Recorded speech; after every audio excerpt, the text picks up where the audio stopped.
let's talk about some big moves that your attorneys can make. One thing that I've been thinking about is, why don't children have standing in family court, right? The family court, the whole thing about family court is it's about the best interest of the kids. That's the whole deal, right? It's all about, what does the research say is best for the kids? The whole court system, that's the central banner, the paramount concern. So, and the parents are always fighting about it, right? Parents get divorced and then they hate each other. They quibble about money and then quibble about the kids. But why don't the kids get a chance to say, I love mom, I do, but I only see dad, for every other Friday and Saturday. Why don't I get to see dad every week? I love dad. I love hanging out with dad. I'm just using dad as an example. I'm 13 years old now. I have a higher SAT score than both mom and dad. I'm a smart kid. I want to tell a judge why I think I should be able to see my parents equally, right? And there's a huge concern about kids and kids being taken advantage of, and the court being kind of an adult scenario and situation. But it's an interesting legal question. Why don't kids have the ability then to be represented by their own counsel? Never mind a guardian ad litem or whatever your state calls a protective counsel for a minor, but for a kid to say, I have a right, because the same Supreme Court case law, Troxell v. Granville, stands for the same proposition. Kids have a right to their parents and vice versa. So if that's the case, let's enforce the kids' rights, right? Let's see mom and dad as petitioner respondent, and then as intervener, right? Little daughter or little son, and what would that look like? And why? Because that's the center focus, right? It's not actually mom versus dad. And that would be interesting. And I do know this, and I don't know the specifics of it, and this is probably a conversation and something they'll have later. I do know of an attorney who has made it to there's an appellate court decision in the Seventh Circuit, so that's Illinois, Indiana, and Wisconsin. I went to law school in that circuit. I should know, but it gives kids rights, and it kind of opened the door for federal lawsuits. So I think for me, the amazing thing is I used to think, and I think a year ago, I thought that suing, like, why do we need federal court? Why do we need these lawsuits? And I think in the last year, we've made such progress. There have been probably about half a dozen cases at the federal level that have carved things out that are heading in that direction. Because I think any attorney would say, we don't really do it too much out here in California, but the guardian ad litem or child's attorney, whatever it's called in your state, there's just so many issues. I know one major U.S. city, there's a current FBI investigation that's not public yet into their their head guardian ad litem in their program. We've seen the news out of St. Louis where there's the videos of Cash for Kids, and I know Kenneth Rosa has done a lot of work on that, and he was personally affected by it. So it's one of those things we've made such strides, whether it just be making things public and making judges aware, because I'm kind of curious, and this is a question I've started asking to some of my peers who don't work in family law. People, I don't even think most attorneys who aren't family law attorneys or don't enter this sphere understand what goes on in these courtrooms. What do you mean specifically? I don't think. I'll take my situation specifically. So I ended up in family court within 8 months of graduating law school. And when I was walking in for that first hearing, I had my attorney, and I had studied labor and employment law. I'd worked for management side firms. I'd seen how the court system works. Mm-hmm. And in my head, I'm like, I'm going into a court in the United States of America. Mm-hmm. And I am a willing, able, and fit parent. The courts will figure this out. This will be easy.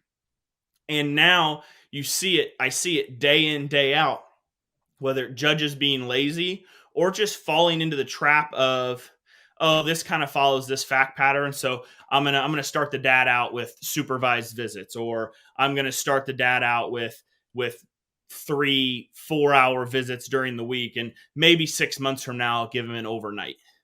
You kind of don't expect that, and I think that for me, something that kind of shook me, I don't know if you're familiar with Mark Ludwig, who Americans for Equal and Shared Parenting. No. He posted on his Facebook page, and it kind of hit me. It made too much sense, and I don't want to tell his story, but in a sense, he was a father who the mother ran from him, withheld the child, went into hiding, and it was almost a year that he didn't see his essentially newborn son. And when he finally got into court to get custody and visitation orders, they gave him supervised visitation because he had never taken care of the child. Well, do we give parents who are taking their first child home, do we send someone home with them to take care of the child? And when he posted that, it hit me. I'm like, the supervised visitation scheme.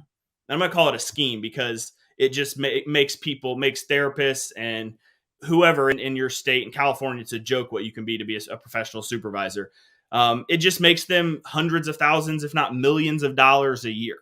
And it's just completely and totally unnecessary.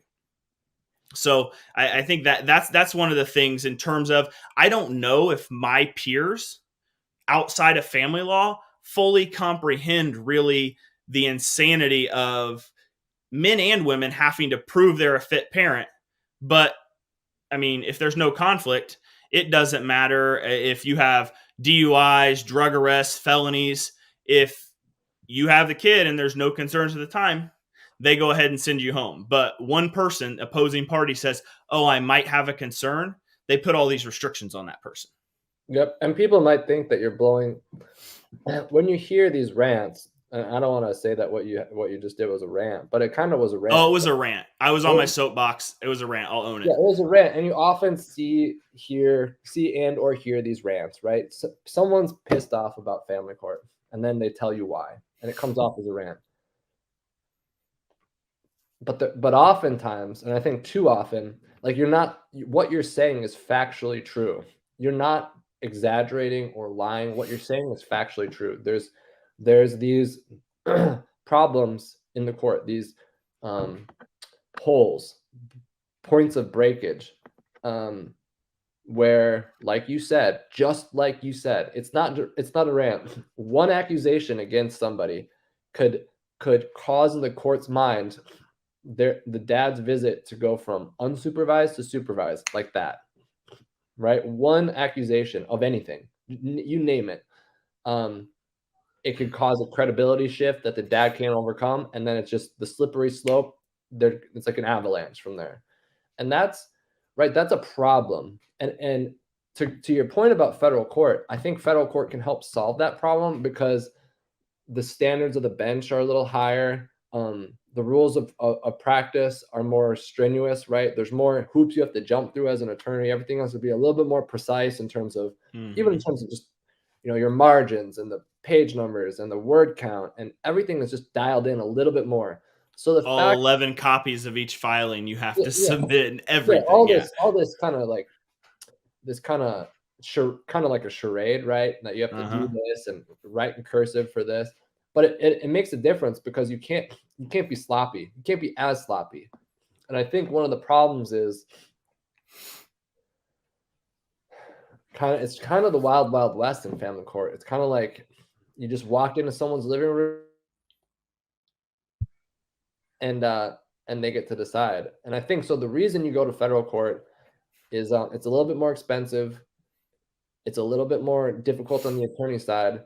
But you're now playing in the professional league where these are, so, and what I mean by that is you have a chance of fairness, a higher chance of fairness.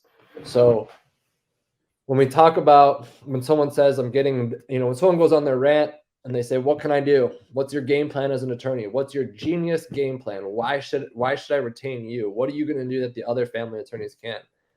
I'm just going to say, the strategy, you talked about strategy, Mark. Our job is strategy. The strategy, I think, is to go to a place where you can get more fairness, right? People talk about, let's go to a different county, like go to a different country. Norway, they have better rules.